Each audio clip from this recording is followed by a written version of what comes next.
उनका दिलचस्प मुकालमा बयान किया है। उन्होंने अपने अब्बू को कहा कि अब्बू आप उस चीज की क्यों इबादत करते हैं जो न सुनते हैं, न देखते हैं, न किसी को नफा पहुंचा सकते हैं, न किसी को नुकसान पहुंचा सकते हैं, न उनके सामने कोई चीज रखा हुआ रहता है वो खा सकता है, न उसको भगा सकता है। आप देख लीजिए, आप आज भी देख सकते हैं कि किसी मूर्ति के सामने लड्डू रखते, जलेबियां रखते या पकौड़े बना के रखते हैं, उसके अंदर चीज मूर्ति के अंदर, उस चीजों के अंदर वो कुव्वत नहीं, ताकत नहीं है कि उसको हटा सके उस मक्खी को। तो हजरत इब्राहीम अलैहिस्सलाम अपने बाप को दीन की दावत से जवाब से देखिए, अब्बू आप जिसकी इबादत करते हो ना देखते हैं, ना सुनते हैं, ना किसी का काम आते हैं, ना किसी को नुकसान पहुंचा सकते हैं, ना किसी को नफा पहुंचा सकते हैं, ना अपने आप पर से मक्खी पहुंचा सकता है। और आगे जाके अब्बू एक ऐसा इल्म दिया गया है जो वही असल दीन है, वही असल दीन है। मैं खुदा वाहिद की परस्तिश करने की आपको दावत दे रहा हूँ, मैं आपको दावत दे रहा हूँ कि एक अल्लाह की इबादत करो।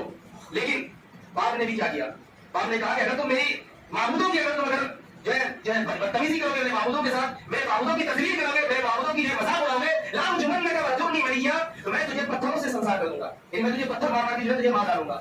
लेकिन हजरत इब्राहीम अलैहिस्सलाम गुस्सा नहीं हुए।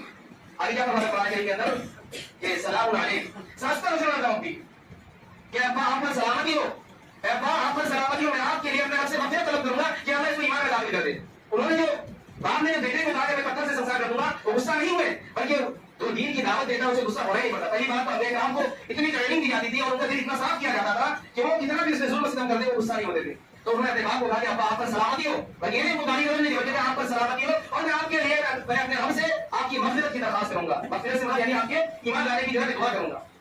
उसके बाद दूसरा स्टेप आता है, जब बाप नहीं माना सोचा कौम मान जाएगी, क्या मान जाएगा, कौम मान जाएगा। कौमों को भी उन्होंने दीन की दावत दी। कौम ने कहा कि अपने बाप दादा के दीन को नहीं छोड़ सकते, मेरा बाप दादा यही करके आया कि बुतों की इबादत करता था, मेरा बाप दादा बुतों की पूजा करता था, मेरा लगाता था, मैं अपने बाप दादा की दीन को जो है नहीं छोड़ सकता हूँ। हज़रत इब्राहीम अलैहिस्सलाम ने कहा कि तुम्हारा बाप दादा का दीन असल दीन नहीं है, वो तो कुछ लोग बुतपरस्ती में मुलव्विस था। तो इस तरह जो है हज़रत इब्राहीम अलैहिस्सलाम दीन की दावत देते रहे, दावत देते रहे। एक वक्त ऐसा आता है कि वहाँ दो त्योहार मनाया जाता था, बड़ा एकदम त्योहार होता था।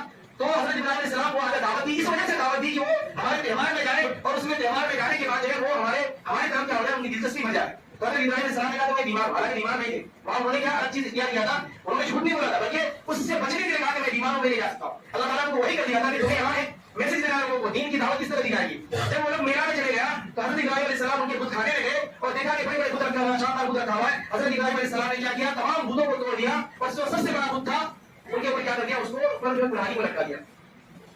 यहाँ भी दीन की दावत दे रहा था। किस एतबार से आगे आपको बता रहा हूँ, हज़रत इब्राहीम अलैहिस्सलाम वहां जाकर क्या कहा बुतों से, क्या बुत तुम क्यों नहीं खाते हो, तुम्हारे सामने लड्डू रखा तुम क्यों नहीं खाते हो, तुम जब अच्छा करा तुम क्यों नहीं, तुम मुखातब करता था, लेकिन उनकी तरफ से कुछ आवाज नहीं आता था। तो हज़रत इब्राहीम अलैहिस्सलाम ने तमाम को तोड़ दिया और जब बड़ा बुत था उसके गर्दन में कुल्हाड़ी में लटका दिया। जब वो मेला से वापस आया तो और अपने जो है कुछ खाने में गया तो देखा कि वहां तमाम बुत तोड़ा हुआ है। वो मतलब सब गुस्सा से आंख भोगला हो गए और कहने लगे कि कौन हमारे बुतों के साथ ये बदतमीजी की, कौन हमारे बुतों के साथ ये सहार किया, तो उनमें